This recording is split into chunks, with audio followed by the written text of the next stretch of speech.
bahwa apa yang datang akan segera berpisah. Endi sing teko mesti arep ngalih, endi sing teko mesti arep ngalih. Lek ketepaan sing teko kuwi nyenengno ya seneng kuwi arep ngalih.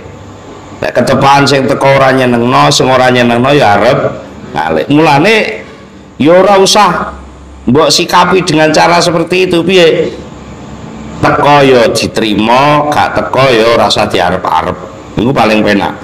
Tangaran sore bagus atine karena mapan mune. Ini dari sisi pemberian atau sisi percobaan. Tetapi yang penting kamu dekat kepada yang memberi dan yang mencoba. Jadi kenalo karo Gusti Allah. Ada realitas orang itu kalau menganggap bahwa sulit itu akan terus menerus, itu juga nggak sempurna. Orang yang menganggap bahwa mudah itu akan terus menerus juga tidak sempurna. Maka yang sempurna adalah sulit itu akan berganti mudah, mudah akan berganti sulit, dan itu sakwayah-wayah.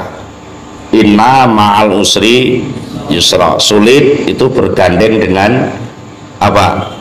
Kemudahan. Dan kemudahan itu bergandeng dengan tanggung jawab. Jadi seringkali suatu kesulitan, suatu ya katakanlah suasana yang mungkin dianggap tidak mungkin, ujuk-ujuk berganti tanpa tahu bagaimana prosesnya. Jadi seringkali juga sesuatu itu berlaku serba terbalik.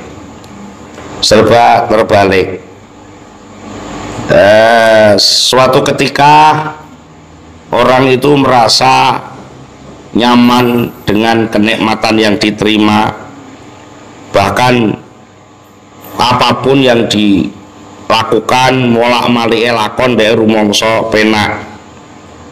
Nah, ternyata tanpa tahu bagaimana prosesnya, wong Jawa ngarani ujuk-ujuk ora penak. Ini sering kali terjadi. Tadi itu masih seneng-seneng, ujuk-ujuk susah. Orang yang asalnya susah, ujuk-ujuk seneng. Perubahan-perubahan yang begitu itu sebenarnya sudah menjadi sunnatullah, menjadi kebiasaan Allah, istilahnya ngolak-ngalik lakon. Mulane enek ayat sing nguruki donga, Qulillahumma malikal mulki tu'til mulka man tasya wa tanzi'ul mulka mimman tasya. Katakanlah wahai Muhammad sallallahu alaihi wasallam, Allahumma ya Allah, malikal mulki, engkaulah yang menguasai semua kekuasaan, yang memiliki semua kekuasaan. Tu'til mulka man tasya, engkau memberikan kekuasaan kepada siapapun yang kau kehendaki. Begitu pula wa tanzi'ul mulka mimman tasya, mencabut kekuasaan dari orang yang kau kehendaki. Wingi sik kuwasa, saiki wis ning kuburan. Ngono sak wayah-wayah. Kan ora nek wong iso bedhek. Wong enane isih dadi wong larat, saiki dadi wong sugih. Mergo moro-moro enek wong nulungi. Ngono iku ya ora aneh. Selalu diwolak-walik oleh Allah. Jadi tu'til mulka man tasya wa tanzilul mulka mimman tasya, termasuk wa tu'izzu man tasya wa tudzillu man tasya. Engkau membuat kemuliaan, memberikan kemuliaan kepada siapapun yang engkau kehendaki, dan engkau membuat kehinaan, memberikan kehinaan kepada siapapun yang kau kehendaki. Tapi hebatnya ini diakhiri dengan biyadikal khair, di tanganmu lah, dalam kekuasaanmu lah semua kebaikan. Artinya di dalam kekuasaan juga ada kebaikan, di dalam kehinaan juga ada kebaikan. Ketika kamu sehat juga ada kebaikan, ketika kamu sakit juga ada kebaikan, dan itu Allah yang meletakkan di sana. Lalu apa yang perlu kita ambil kesimpulan yang terpenting dari hal ini semua? Apa istilahnya? Taqallubat wala-wali elakon yang dihadapi oleh setiap manusia adalah yang terpenting jangan lepas dari tauhid. Jadi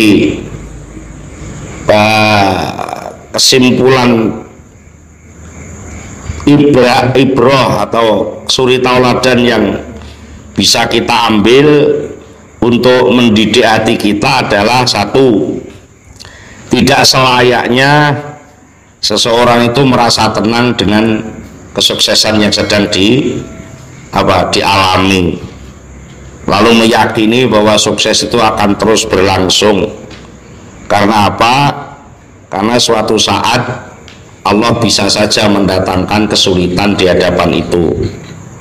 Sebaliknya, ketika sedang mengalami kesulitan, itu juga jangan menganggap bahwa kesulitan itu tidak akan hilang.